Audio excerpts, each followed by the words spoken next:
피는 물보다 진하다. 그 말을 처음 의심한 건 언제였을까? 아마 정확한 날짜는 기억나지 않을 것이다. 어느 순간부터 그 말이 입안에서 쓴맛으로 변했고 나중에는 혀끝에 올리는 것조차 역겨워졌다. 지금 나는 단언할 수 있다. 피는 물보다 진하지 않다. 피는 그저 피일 뿐이고 물은 적어도 목마른 사람의 갈증을 채워준다. 내 이름은 박수경. 올해 48이고 딸 하나를 키우며 경기도 외곽의 작은 집에서 살고 있다. 이 집이 지금 내 전부이자 내 전쟁터다. 12해 전 겨울이었다. 남편이 죽었다. 새벽 4시 병원에서 걸려온 전화 한 통이 내 삶의 모든 것을 갈라놓았다. 화물차 운전을 하던 남편은 충북 어딘가의 고속도로에서 블랙아이스를 만났고 구급대원이 도착했을 때는 이미 심장이 멈춘 뒤였다. 전화기를 내려놓고도 한참을 서 있었다. 울지 못했다. 옆방에서 6살 서진이가 자고 있었기 때문이다. 그 아이의 숨소리가 유일하게 내가 무너지지 않는 이유였다. 장례를 치르는 사흘 동안 나는 한 번도 주저앉지 않았다. 주저앉을 자리가 없었다. 빈소를 찾는 사람도 드물었고 남편의 가족이라고는 이미 연을 끊은 시어머니 뿐이었으며 그분마저 조문 대신 전화 한 통으로 대신했다. 남편이 남긴 것은 할부가 남은 중고차 한 대와 보험금도 나오지 않는 사고 증명서, 그리고 월세 밀린 방 2칸이었다. 장례가 끝난 다음 날 나는 서진이를 안고 텅 빈 방에 돌아와 처음으로 울었다. 소리를 죽이고 울었다. 이불을 입에 물고 어깨를 떨면서 그렇게 울었다. 서진이가 잠결에 내 목을 끌어안았을 때 나는 깨달았다. 이 아이를 데리고 여기서 버틸 수 없다는 것을. 그때 전화가 왔다. 어머니였다. 최옥순. 70이 넘은 어머니의 목소리는 전화기 너머로도 따뜻했다. 수경아, 내려와라. 방 비워뒀다. 서진이 데리고 와. 그 한마디가 나를 살렸다. 과장이 아니다. 정말로 문자 그대로 살렸다. 어머니는 경기도 외곽의 작은 단독주택에서 혼자 살고 계셨다. 아버지는 내가 27이던 해에 간암으로 돌아가셨고 그 뒤로 어머니는 이 집을 혼자 지키며 작은 텃밭에서 깻잎과 상추를 키우고 동네 경로당을 오가는 조용한 생활을 하고 계셨다. 집은 크지 않았다. 방 3개에 마당 하나 오래된 보일러는 겨울마다 삐걱거렸고 지붕 한쪽은 장마철만 되면 물이 샜다. 하지만 그 집에는 어머니가 있었다. 어머니의 손으로 끓인 된장찌개 냄새가 있었고 마당 한켠에 심어둔 감나무가 있었고 서진이가 뛰어놀 수 있는 작은 마당이 있었다. 우리 모녀에게 그 집은 세상 어디에도 없는 방주였다. 내려간 다음 날부터 나는 일을 시작했다. 새벽 4시에 일어나 동네 식당 2곳에 반찬 준비를 도왔다. 물을 채 썰고 콩나물 대가리를 떼고 300인분의 김치를 담갔다. 아침 8시면 돌아와 서진이를 학교에 보내고 어머니 아침상을 차렸다. 오전에는 어머니의 병원 진료를 함께 다녔다. 어머니는 당뇨와 무릎 관절염을 앓고 계셨고 해가 갈수록 혈압약의 종류가 늘었다. 오후에는 빨래를 널고 장을 보고 저녁을 준비했다. 서진이 숙제를 봐주고 재운 뒤에는 다시 새벽 반찬 준비를 위해 식당으로 향했다. 잠은 하루 4시간이면 많이 잔 편이었다. 이 생활이 1년, 2년, 3년 이어졌다. 나는 늙어갔다. 거울을 볼 시간조차 없었지만 가끔 식당 유리문에 비친 내 얼굴은 36이 아니라 50에 가까워 보였다. 어머니는 미안해하셨다. 수경아, 네가 이러면 안 되는데 내가 짐이 되는 거 아니냐. 그때마다 나는 웃으며 말했다. 무슨 소리세요, 엄마. 여기가 좋아서 그러는 거지. 서진이도 좋아하잖아. 어머니는 주름진 손으로 내 손등을 쓸어주셨다. 그 손의 감촉을 나는 아직도 기억한다. 마른 종이 같으면서도 따뜻하고 힘은 없지만 확실한 손, 그 손이 내 하루하루를 버티게 해주었다. 언니는 오지 않았다. 박영란. 나보다 5살 위인 언니는 서울에서 살았다. 결혼도 일찍 했고 남편이 잘 벌었다. 강남 근처의 아파트에 살며 아이 2을 국제학교에 보내고 있다는 이야기를 어머니를 통해 들었다. 어머니는 가끔 언니 이야기를 하셨다. 영란이가 바쁜가 봐. 전화도 못하네. 영란이가 여행 갔다더라. 사진 보내왔어. 그 말씀을 들을 때마다 나는 아무 대꾸도 하지 않았다. 대꾸할 말이 없었기 때문이다. 언니는 명절에도 오지 않았다. 추석에도 설에도 어머니 생신에도 전화는 가끔 왔다. 한 달에 한 번, 아니 두세 달에 한 번. 통화 시간은 대부분 5분을 넘기지 않았고 내용은 항상 같았다. 엄마 건강은 좀 어때? 수경이가 잘하고 있지. 고생이 많다. 그 고생이 많다는 말이 얼마나 가벼운지 언니는 아마 평생 모를 것이다. 새벽에 어머니의 혈당이 떨어져 온몸이 식은땀으로 젖었을 때, 새벽 2시에 119를 부르며 서진이를 이웃집에 맡기던 그 순간에 그 고생이 많다는 5글자가 무슨 의미가 있단 말인가? 세월이 흘렀다. 서진이는 초등학생이 되었고 중학생이 되었고 고등학생이 되었다. 어머니의 당뇨는 합병증으로 번졌고 무릎은 더 이상 계단을 오르내릴 수 없을 만큼 나빠졌다. 나는 어머니를 업어 병원에 다녔다. 등에 업힌 어머니의 무게가 해마다 가벼워지는 것이 무서웠다.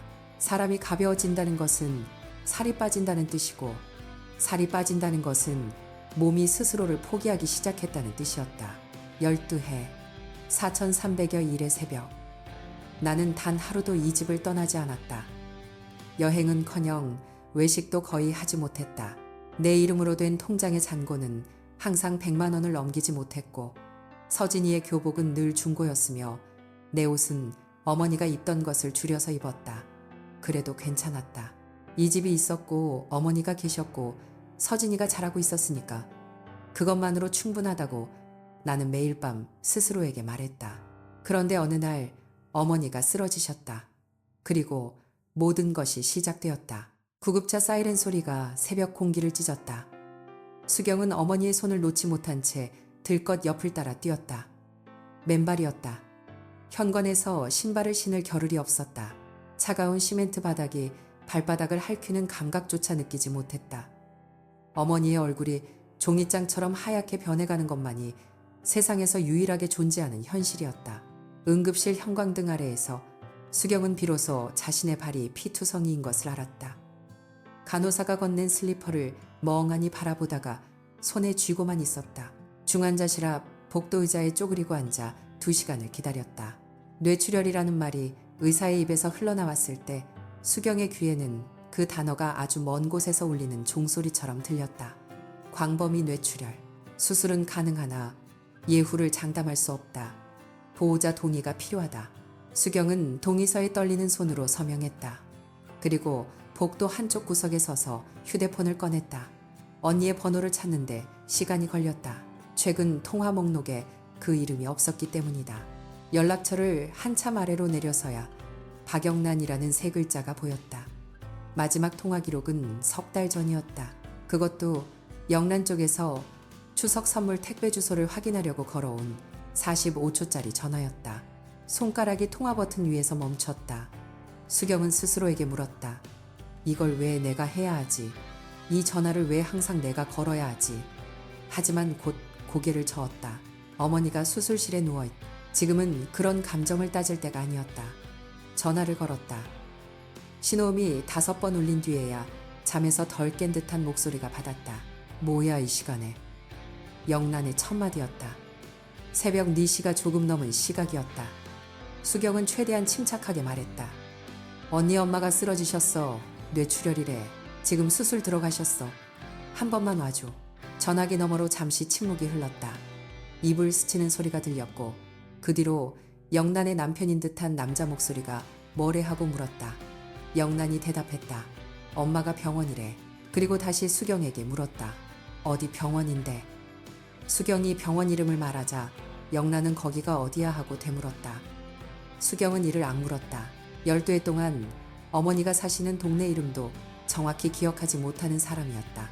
올게. 영란은 그 말만 남기고 전화를 끊었다. 수경은 꺼진 화면을 한참 들여다보았다. 올게라는 말이 진짜인지 거짓인지조차 확신이 없었다. 수술은 5시간이 걸렸다. 서진이가 교복도 못 갈아입고 병원으로 달려왔을 때 수경은 복도벽에 등을 기댄 채 눈을 감고 있었다. 엄마, 서진이의 목소리에 눈을 떴다. 아이의 눈이 벌채게 부어 있었다. 수경은 아무 말 없이 딸을 끌어안았다. 괜찮아. 할머니 강하신 거 알잖아. 그 말이 스스로에게 하는 주문인지 딸에게 하는 위로인지 분간이 되지 않았다. 영란이 병원에 나타난 것은 그로부터 11시간 뒤 오후 3시가 넘어서였다. 서울에서 차로 2시간도 걸리지 않는 거리였다. 수경은 묻지 않았다. 왜 이제 왔냐고 묻는 것조차 에너지 낭비라는 것을 이미 알고 있었다.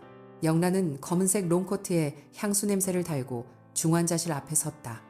수경을 보자마자 한숨을 길게 내쉬었다. 상태가 어떤데? 수경이 의사에게 들은 내용을 전했다.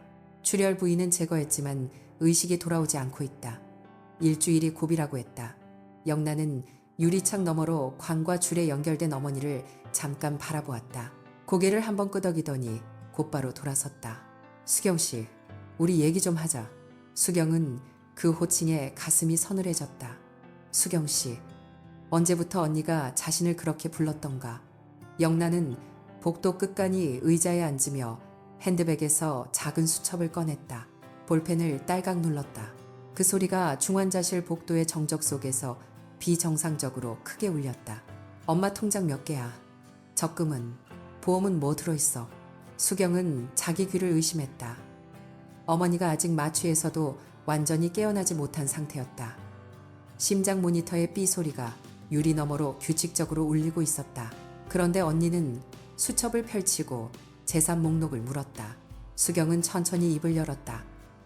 언니, 지금 그게 중요해. 어머니가 저기 누워 계신데. 영란의 눈이 가늘어졌다. 중요하니까 묻는 거지. 나도 딸이야. 엄마 재산이 어떻게 관리되고 있는지 알 권리가 있어. 네가 12년 동안 엄마 옆에 있었으니까 묻는 거야. 통장을 네가 관리했잖아. 수경은 심장이 얼어붙는 것을 느꼈다. 관리라는 단어 속에 숨겨진 의미를 읽지 못할 만큼 어리석지 않았다. 영란은 계속했다. 나중에 문제되기 전에 정리하자고. 엄마 병원비도 어디서 나오는 건지, 집은 지금 시세가 어떻게 되는 건지. 목소리는 차분했지만 그 차분함이 오히려 칼날처럼 날카로웠다. 언니, 내가 엄마 돈에 손댄 적 없어. 수경의 목소리가 떨렸다. 내 식당 월급으로 엄마 약값 대고 부족한 건 내 카드로 막았어. 통장 잔고는 기초연금이 전부야. 영란은 수첩에 무언가를 적으며 콧바람을 불었다. 그건 네 말이고 확인을 해봐야지. 그때 서진이가 자판기에서 커피를 들고 돌아왔다. 영란의 시선이 서진에게 향했다. 한참을 위아래로 훑었다. 그리고 입을 열었다. 서진아, 너도 알아둬. 상속 문제는 나중에 법적으로 복잡해질 수 있어. 괜히 할머니 통장이나 서류 같은 거 만지지 마.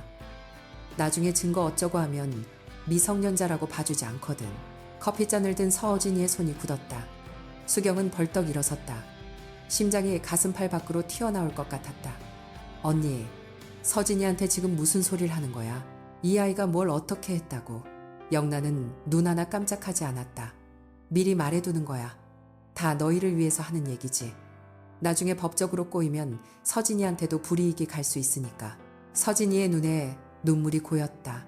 하지만 울지 않았다. 입술을 꽉 깨물고 어머니 뒤로 한 발짝 물러섰다. 수경은 딸의 팔이 미세하게 떨리는 것을 느꼈다.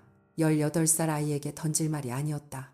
법이라는 단어를 무기처럼 휘두르며 조카를 위협하는 사람이 같은 피를 나눈 언니라는 사실이 수경의 가슴속 마지막 남은 기대마저 산산조각냈다.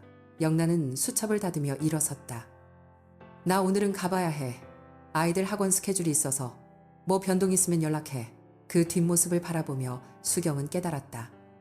이 사람에게 어머니는 이미 숫자였다. 병실 유리 너머 가늘게 숨을 쉬고 있는 어머니의 생사보다 통장 잔고와 집 시세가 먼저였다. 그리고 그 숫자를 지키기 위해서라면 18살 조카에게도 칼을 겨눌 수 있는 사람이었다. 중환자실 유리 너머로 심장 모니터의 초록 불빛이 깜빡였다. 수경은 딸의 어깨를 감싸 안으며 속으로 되뇌었다. 이제 알겠다. 피가 가족을 만드는 게 아니라 피가 적을 만들 수도 있구나. 일주일이 고비라고 했다. 의사는 분명히 그렇게 말했다. 수경은 그 일주일이라는 시간을 마치 밧줄처럼 붙잡았다. 일주일만 버텨주면, 일주일만 눈을 떠주면 그 다음은 어떻게든 해볼 수 있을 거라고. 하지만 어머니는 닷새째 되는 새벽 중환자실의 차가운 불빛 아래에서 혼자 눈을 감았다. 수경이 복도 간이 침대에서 발바닥의 열상 때문에 자세를 바꾸던 바로 그 시각이었다. 간호사가 나와서 수경의 어깨를 2번 두드렸을 때 수경은 그 손길만으로 모든 걸 알아챘다. 울음이 나오지 않았다. 목구멍 어딘가에서 공기가 막혀버린 것처럼 숨만 거칠게 몰아쉬었다. 중환자실 문을 열고 들어갔을 때 어머니의 얼굴은 놀라울 만큼 평온했다. 이마에 주름이 펴져 있었고 입꼬리가 아주 미세하게 올라가 있었다. 수경은 그 얼굴을 한참 들여다보다가 어머니의 손등에 자기 이마를 갖다 댔다. 아직 따뜻했다. 그 온기가 식기 전에 해야 할 전화가 있었다. 영란은 이번에도 3번째 벨이 울려서야 받았다. 수경이 엄마가 돌아가셨어 라고 말했을 때 수화기 너머로 긴 침묵이 흘렀다. 그리고 영란의 목소리가 들렸다. 떨리고 있었다. 언제? 방금. 내가 지금 갈게. 장례는 어디서 치를 거야? 목소리만 들으면 누구라도 가슴이 찢어지는 맏딸의 슬픔이라고 여겼을 것이다. 수경은 아무 감정 없이 병원 장례식장 번호를 읊어주었다. 영란은 다음날 아침 장례식장에 도착했다. 검은 옷을 빈틈없이 차려입고 있었고 눈두덩이 붉게 부어 있었다. 장례식장 문을 열고 들어서자마자 영정 사진 앞에 무릎을 꿇더니 엄마 엄마 하면서 통곡을 쏟아냈다. 그 울음소리가 어찌나 처절했던지 조문객 서너 명이 함께 눈물을 훔쳤다. 큰아버지 댁 막내 사촌이 영란의 등을 쓸어주며 말했다. 큰딸이 저렇게 우니까 보는 사람이 더 마음이 아프다. 수경은 빈소 한쪽 구석에서 조문객들에게 국밥 그릇을 건네고 있었다. 아무도 수경의 부은 발목을 보지 않았다. 아무도 수경이 장례 준비를 혼자 했다는 사실을 묻지 않았다.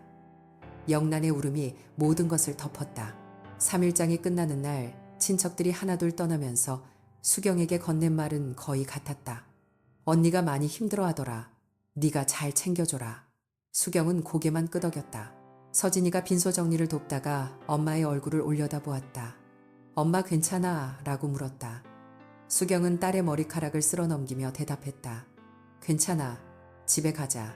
그로부터 사흘 뒤였다. 수경은 어머니의 방을 정리하고 있었다. 옷장 안에 정갈하게 개어져 있는 어머니의 옷가지들, 서랍 속 낡은 안경집 손때 묻은 기도책, 하나하나 만질 때마다 어머니의 채취가 희미하게 올라왔다.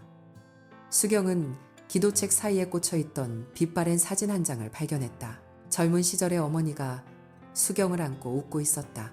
수경의 나이 서너 살 즈음 앞니가 빠진 얼굴로 까르르 웃고 있는 모습이었다. 수경은 그 사진을 가슴에 대고 한참을 서 있었다. 대문 밖에서 차문이 닫히는 소리가 났다. 현관문이 열렸고 구두굽이 마루를 때리는 소리가 복도를 따라 다가왔다. 영란이었다. 검은 코트를 입고 서류 봉투를 왼쪽 겨드랑이에 끼고 있었다. 오른손에는 스마트폰이 들려 있었고 누군가와 통화를 마무리하는 중이었다. 네, 알겠습니다, 변호사님. 제가 확인하고 다시 연락드릴게요. 통화를 끄는 영란은 수경을 보더니 짧게 말했다. 얘기 좀 하자. 두 사람은 어머니의 방 바로 옆 작은 거실에 마주 앉았다. 영란은 서류 봉투를 탁자 위에 올려놓으며 단도직입적으로 말했다. 이 집 시세가 지금 3억 8천 정도 되더라. 법적으로 상속 지분은 반반이야. 내 목 1억 9천 현금으로 정리하든 집을 팔든 네가 정해. 수경의 손이 무릎 위에서 떨렸다. 언니 49제도 안 지났어. 영란은 눈 하나 깜짝하지 않았다. 감정 문제하고 법적 절차는 별개야. 내가 변호사한테 확인했는데 한 달 안에 합의 안 되면 법원에 공유물 분할 청구 넣으라고 하더라. 법원에서 경매 붙이면 시세보다 낮게 나가. 그건 너한테도 손해잖아. 수경은 숨을 고르고 입을 열었다. 언니, 이 집에서 내가 12년을 살았어. 어머니 약값 내가 냈어. 병원비 내가 냈어. 새벽마다 일어나서 당뇨 주사 내가 놓았어. 수경은 자리에서 일어나 안방 장롱 위에서 낡은 종이 상자를 꺼냈다. 안에는 카드 매출 전표, 약국 영수증, 병원 진료비 납부 확인서가 빼곡히 들어있었다. 수경은 상자를 탁자 위에 내려놓으며 말했다. 여기 다 있어. 12년치 전부. 내가 얼마나 쓴 건지 직접 확인해봐. 영란은 상자를 흘끗 보더니 코웃음을 쳤다. 그건 네가 엄마 집에 공짜로 살면서 낸 생활비지 무슨 특별 기여가 되냐. 법원에서 그거 갖고 가봐라. 인정 안 해줘. 수경의 입술이 하얗게 질렸다. 그 순간 영란이 서류 봉투에서 문서 한 장을 꺼냈다. 두꺼운 용지에 공증 도장이 찍혀 있었다. 이건 엄마가 생전에 직접 쓴 유언 공정증서야. 공증인 앞에서 서명하고 인감도 찍었어. 내용은 간단해. 이 집과 어머니 명의의 모든 재산을 장녀 박영란에게 상속한다. 수경의 시선이 문서 위에 어머니 이름 석자에 멈추었다. 최옥순. 떨리는 인감자국. 공증 날짜. 수경은 그 날짜를 2번 읽었다. 3년 전이었다. 수경의 머릿속에서 3년 전의 어머니가 떠올랐다. 혼자서는 화장실도 가지 못했던 수경의 이름조차 가끔 잊어버렸던 그 어머니가. 하지만 문서 위의 공증 도장은 단단하고 선명했다. 영란이 문서를 다시 봉투에 넣으며 말했다. 정리하자. 법적으로 이 집은 내 거야. 네가 나갈 건지 내가 법적 절차를 밟을 건지 일주일 안에 알려줘. 영란은 일어섰다. 구두굽 소리가 다시 복도를 울리며 멀어져 갔고 대문이 닫히는 소리가 났다. 수경은 탁자 위에 놓인 영수증 상자를 내려다보았다. 12년의 새벽이 담긴 그 상자가 종이장 한 장 앞에서 무력해졌다. 거실문 뒤에서 서진이의 숨소리가 들렸다. 수경은 돌아보지 못했다. 어머니의 방에서 희미하게 풍기는 동백 기름 냄새가 코끝을 스쳤고 수경은 자기 무릎 위에 놓인 두 손이 멈추지 않고 떨리는 것을 한참 동안 바라보았다. 그날 밤 수경은 법률 상담이라는 것을 난생 처음 해보았다. 인터넷에서 찾은 변호사 사무실은 수원역 근처 낡은 오피스텔 3층에 있었다. 복도 형광등이 한쪽만 켜져 있어 반쪽은 어둑했고 사무실 문을 열자 커피와 종이먼지가 뒤섞인 냄새가 코끝을 찔렀다. 성이 김인지 강인지도 제대로 기억나지 않는 젊은 변호사가 수경이 내민 유언 공정증서 사본을 받아들었다. 그가 종이를 넘기는 손가락 끝을 수경은 멍하니 바라보았다. 마치 그 손끝에서 자신의 운명이 결정되기라도 하는 것처럼. 변호사가 안경을 밀어올리며 입을 열었다. 공정증서 유언은 민법 1068조에 따라 공증인과 증인 2명 앞에서 작성된 것이기 때문에 형식적 하자를 다투기가 가장 어려운 유형입니다. 수경 씨, 솔직하게 말씀드리면요. 그가 잠시 말을 끊었다. 그 짧은 침묵이 수경의 가슴을 짓눌렀다. 이 유언장이 존재하는 한 법원은 원칙적으로 이것을 유효한 피상속인의 최종 의사로 봅니다. 유류분 반환 청구는 가능하지만 전 재산이 장녀에게 간다는 내용이 확정되면 차녀분은 법정 상속분의 2분의 1, 그러니까 전체의 4분의 1 정도만 청구할 수 있어요. 집을 지키겠다는 건 사실상 불가능에 가깝습니다. 수경의 입술이 바짝 말랐다. 그러면 하고 목소리가 갈라졌다. 제가 12년을 돌봤다는 건 아무 의미도 없는 건가요? 변호사가 펜을 내려놓았다. 특별기업은 주장을 병행할 수는 있습니다. 그런데 공정증서 유언이 유효한 상태에서는 기업은 산정 자체가 법적으로 적용이 안 됩니다. 유언이 있으면 법정 상속이 아니라 유언 상속이 우선하거든요. 기업은 법정 상속 체계 안에서만 작동합니다. 그 말을 듣는 순간 수경의 귀에서 윙하는 소리가 났다. 마치 물속에 잠긴 것처럼 변호사의 이유 말들이 뭉개져 들렸다. 유언 무효 소송이라는 단어, 입증 책임이라는 단어, 승소 확률이 높지 않다는 말, 상담료 3만 원을 내밀 때 수경의 손이 떨리고 있었다는 사실을 그 젊은 변호사는 눈치챘을까. 집으로 돌아오는 버스 안에서 수경은 창밖을 보지 않았다. 무릎 위에 올려놓은 손을 내려다 보았다. 12해 동안 새벽 4시에 일어나 어머니의 혈당을 재고 인슐린 주사를 놓고 죽을 끓이고 식당으로 뛰어가 8시간을 서서 일하고 돌아와 어머니의 부은 무릎에 파스를 붙이던 손. 이 손이 쥐고 있는 영수증 수백 장이 법 앞에서는 종이 조각에 불과하다는 것. 그 사실이 수경의 숨을 조였다. 경기도 외곽 어머니의 집에 도착했을 때는 밤 9시가 넘어 있었다. 현관등도 켜지 않은 어둠 속에서 수경은 신발을 벗지도 않고 거실로 들어갔다. 어머니의 영정사진이 놓인 작은 탁자 앞 국화꽃은 이미 시들어 고개를 숙이고 있었다. 향 한 개비를 켤 힘도 없었다. 수경은 영정사진 앞에 무릎을 꿇었다. 엄마하고 부르자 목이 메어 소리가 나오지 않았다. 엄마가 그 종이에 도장을 찍었다는 거잖아. 영란이가 데려간 공증 사무실에서 엄마가 정말 그걸 원했던 거야. 나는 내가 여기서 12년을 버틴 건 뭐였어. 눈물이 영정사진 유리 위로 떨어졌다. 수경은 이마를 바닥에 대고 소리 없이 울었다. 그 울음은 3일장 내내 참았던 것이고 장례 후 영란 앞에서 삼킨 것이고 버스 안에서 꾹꾹 눌러 담은 것이 한꺼번에 터져 나온 것이었다. 어깨가 들썩이는 소리만이 어두운 거실을 가득 채웠다. 그때 서진이 자기 방에서 나왔다. 서진은 교복도 벗지 않은 채 노트북을 한 팔에 끼고 있었다. 어머니가 법률 상담을 받으러 간 사이 서진은 혼자 집에 남아 무언가를 하고 있었던 것이다. 서진은 바닥에 엎드린 어머니의 등을 보았다. 가느다란 어깨가 떨리고 있었다. 서진의 눈시울이 붉어졌지만 이를 악물었다. 지금 울면 안 된다는 걸 19살의 이 아이는 알고 있었다. 엄마, 수경이 고개를 들었다. 눈이 벌겋게 부어 있었다. 서진이 거실 바닥에 앉아 노트북을 수경 앞에 펼쳤다. 엄마, 나 할머니 진료 기록 정리하고 있었어. 엄마가 보관하고 있던 서류 봉투 있잖아. 큰 갈색 봉투. 거기서 찾았어. 수경은 무슨 말인지 바로 이해하지 못했다. 서진이 화면을 가리켰다. 서진이 직접 촬영한 사진들이 나열되어 있었다. 대학병원 신경과 진료 소견서, 인지기능 검사 결과지, 치매 진단서. 할머니가 혈관성 치매 진단을 받은 게 2020년 9월이야. 서진의 목소리가 낮았지만 또렷했다. 경도인지 장애가 아니라 중등도 이상이고 여기 보면 독립적 의사결정 능력 상실이라고 적혀 있어. 담당 의사 소견에 법률 행위 시 후견인 지정 권고라고도 써 있고. 수경이 화면을 응시했다. 2020년 9월. 그런데 엄마, 그 유언 공정증서 날짜가 언제야? 수경의 입술이 떨렸다. 2022년 4월. 서진이 고개를 끄덕였다. 진단보다 1년 반이나 뒤야. 할머니가 내 이름도 가끔 못 알아보던 때잖아. 화장실도 혼자 못 가시던 때. 그때 공증 사무실에서 유언장에 도장을 찍었다는 거야. 거실에 침묵이 내려앉았다. 시든 국화 냄새가 코끝에 걸렸고 멀리서 개 짖는 소리가 한 번 울리고 그쳤다. 수경은 노트북 화면의 글자를 한자 한자 다시 읽었다.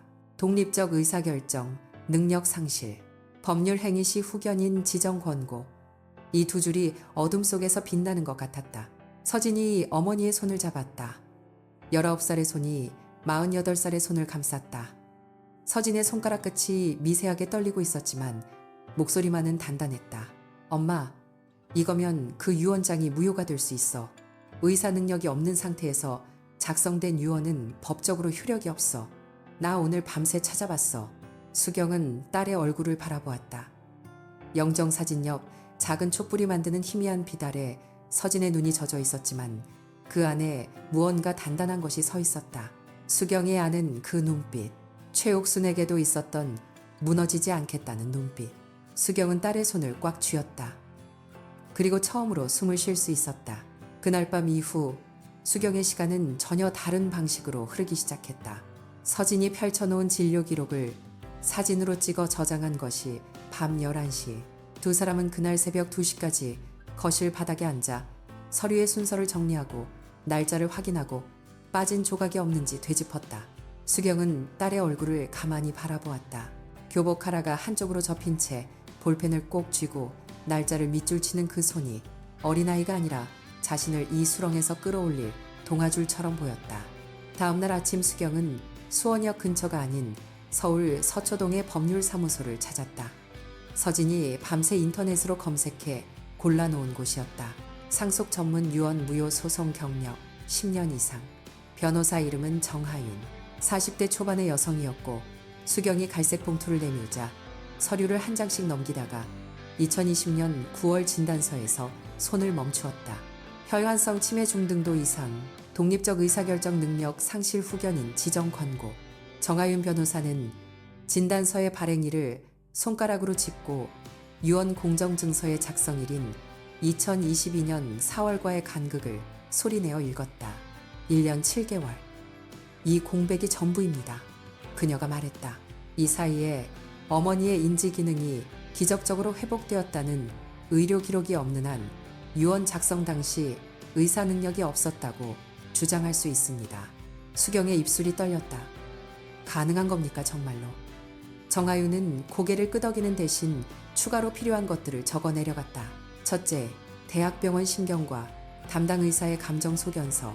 둘째, 유언 공정증서를 작성한 공증인 사무소의 기록 일체. 셋째, 최옥순 명의의 전 금융기관 거래 내역. 이틀 뒤 서진이 대학병원에 동행했다. 담당 신경과 전문의 김도형은 최옥순의 차트를 열어놓고 조용히 설명했다. 2020년 9월 시점에서 간이 정신상태 검사 점수가 30점 만점에 12점이었다는 것. 이 수치는 중등도 치매에 해당하며 법률 문서의 내용을 이해하고 자발적으로 서명할 능력이 사실상 없는 상태라는 것. 그는 수경이 요청한 감정 소견서를 작성하며 덧붙였다. 이후 외래 기록을 보면 2021년과 2022년에도 인지 기능이 지속적으로 저하되었습니다. 호전 기록은 단 한 건도 없습니다. 수경은 그 소견서를 받아들며 손끝이 차가워지는 것을 느꼈다. 어머니가 그 상태에서 공증사무소에 앉아 있었다는 사실이 증거가 아니라 상처로 먼저 다가왔기 때문이다. 공증인 사무소 기록은 정하윤 변호사가 직접 확보했다. 법원의 사실조회 신청을 통해 받아낸 기록에는 유언 작성 당일에 참석자 명단이 있었다. 촉탁인 박영란 증인 2명은 영란의 지인이었다. 공증인의 메모에는 짧은 문장이 적혀 있었다. 촉탁인이 유언자 옆에서 내용을 설명하고 유언자가 고개를 끄덕인 후 서명함. 정하윤은 이 문장에 빨간 줄을 그었다. 유언자가 스스로 의사를 표시한 것이 아니라 영란이 옆에서 유도한 정황이라고 했다. 치매 환자에게 내용을 읽어주고 고개만 끄덕이게 한 것은 자발적 의사 표시가 아닙니다. 그리고 금융 거래 내역. 이것이 수경의 가슴에 마지막 못을 박았다. 최옥순 명의의 농협 계좌에서 2021년 3월부터 2023년 8월까지 서울 강남구 소재 ATM에서 인출된 금액이 모두 17차례 총 4,600만 원이었다.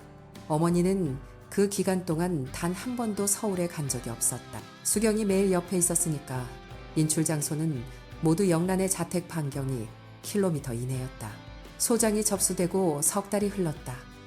법정에 선 날 수경은 검은 정장 안에서 심장이 갈비뼈를 두드리는 것을 들었다.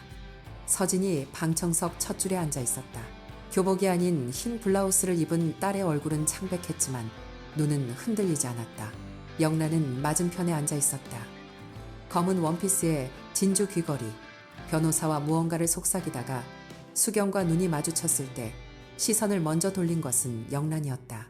담당 의사 김도형이 증인석에 섰다. 그는 차트를 근거로 최옥순의 인지기능 저하 경과를 설명했고 2022년 4월 시점에서 유언의 의미와 결과를 이해할 능력이 없었다고 명확하게 증언했다. 영란 측 변호사가 반대 신문에서 환자가 좋은 날과 나쁜 날이 있지 않느냐고 물었다. 김도영은 한 박자 쉬고 대답했다. 간이정신 상태 검사 12점인 환자의 좋은 날은 가족의 이름을 간신히 떠올리는 날입니다. 법률 문서를 이해하는 날이 아닙니다. 법정이 잠시 조용해졌다. 수경은 자신의 무릎 위에 놓인 손이 떨리는 것을 느꼈지만 고개를 들었다. 공증인 사무소의 기록이 증거로 제출되었다. 정하윤 변호사는 촉탁인이 내용을 설명하고 유언자가 고개를 끄덕였다는 메모를 읽은 뒤 판사를 향해 말했다. 이것은 유언자의 자발적 구술이 아닙니다. 의사 능력이 없는 사람을 데려다 앉혀놓고 고개를 끄덕이게 한 것입니다. 그리고 금융거래 내역이 스크린에 떴다. 서울 강남구 ATM 17차례 4,600만 원. 정하윤이 질문했다. 피고 측은 이 인출이 누구에 의해 이루어졌는지 설명할 수 있습니까? 그때 영란이 자리에서 일어섰다.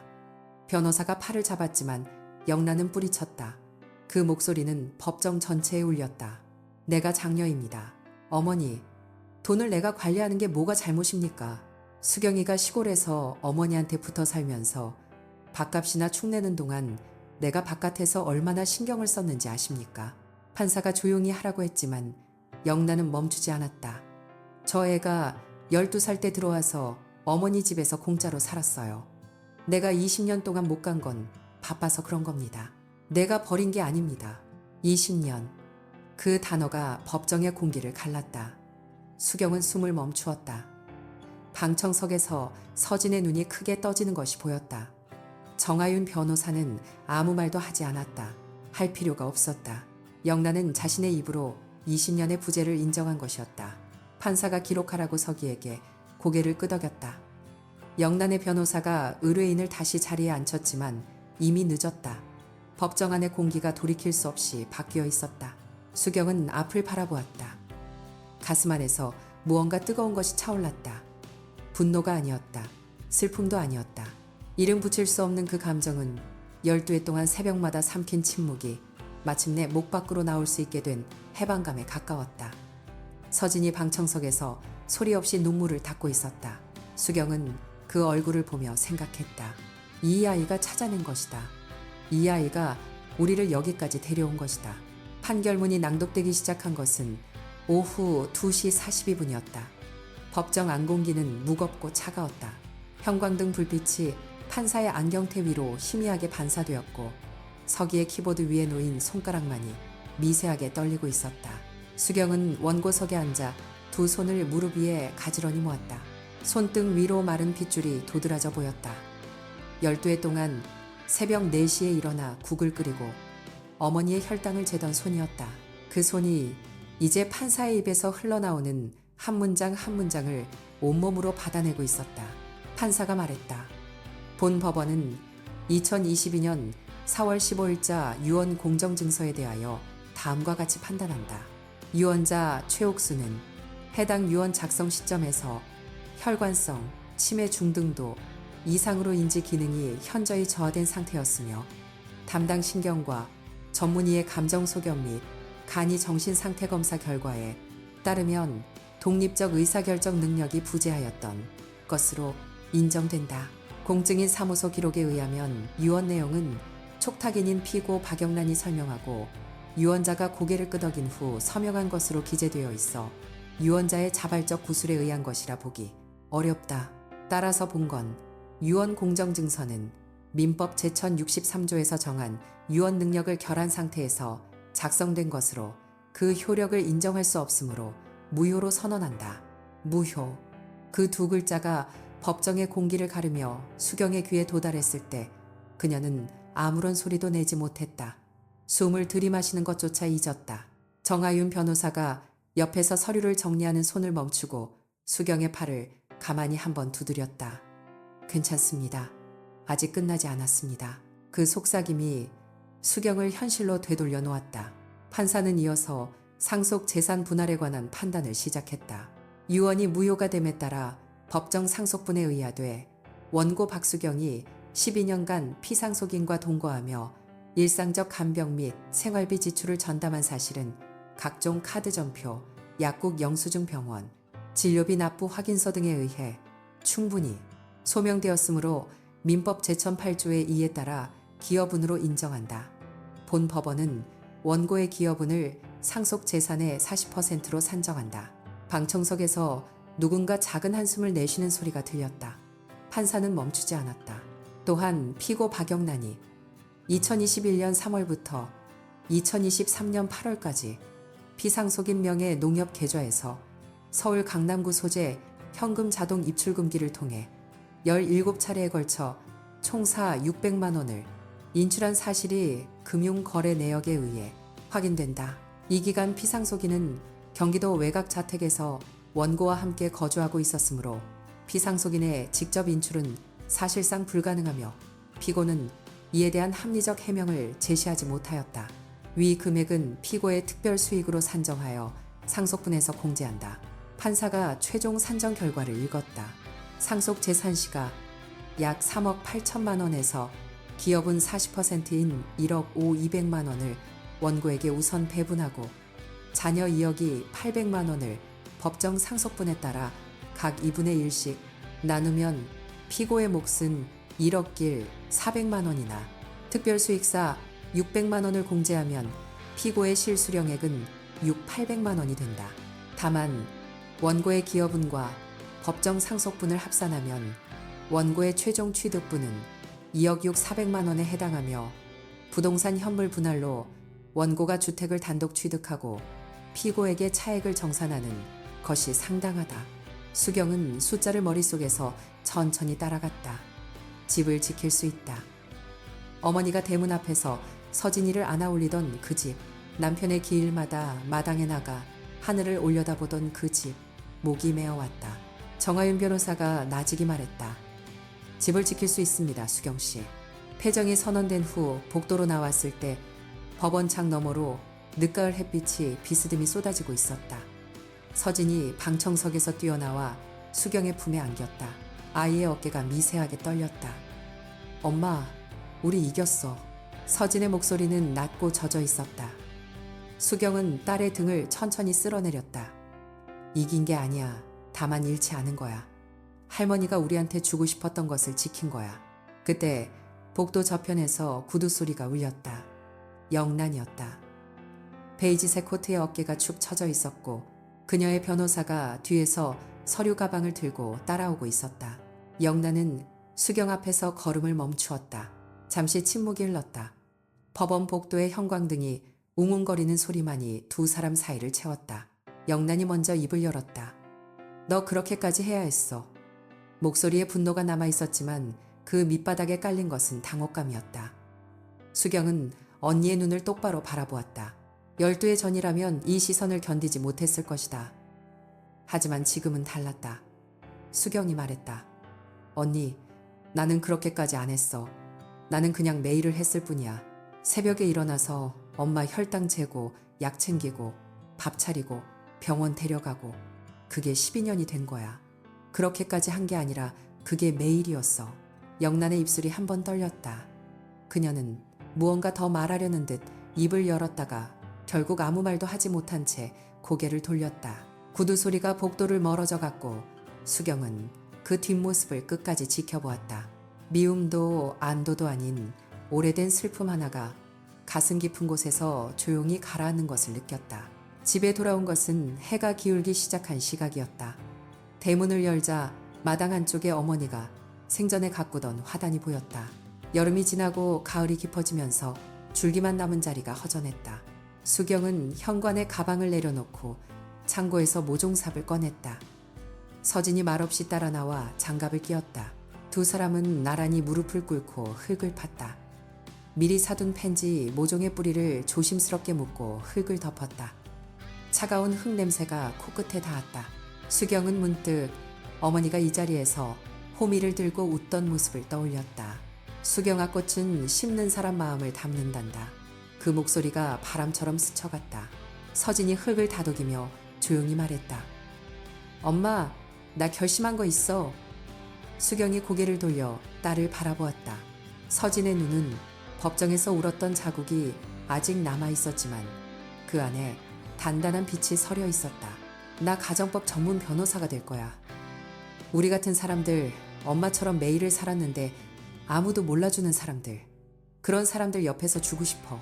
수경은 대답 대신 딸의 흙 묻은 손을 잡았다. 그 손은 19살의 손이었지만 지난 몇 달간 병원 서류를 뒤지고 변호사 사무실 문을 두드리며 단단해진 손이었다. 꽃모종 위로 늦가을 햇살이 내려앉았다. 어머니가 남긴 것은 집 한 채가 아니었다. 매일 아침 대문 앞에서 손녀의 이름을 부르던 목소리, 새벽 부엌에서 함께 선 딸의 등을 쓸어주던 손길, 그리고 마당 한녘의 흙 속에 심어둔 사랑, 그것이 상속이었다. 법이 인정하기 전부터 이미 수경의 12해가 증명하고 있던 것. 수경은 흙 위에 물을 천천히 뿌렸다. 펜지의 노란 꽃잎이 물방울을 머금고 가만히 고개를 들었다. 피보다 진한 것이 있다. 매일의 밥상이고 새벽의 체온이며 떠나지 않는다는 결정이다. 수경은 그것을 이제 믿는다.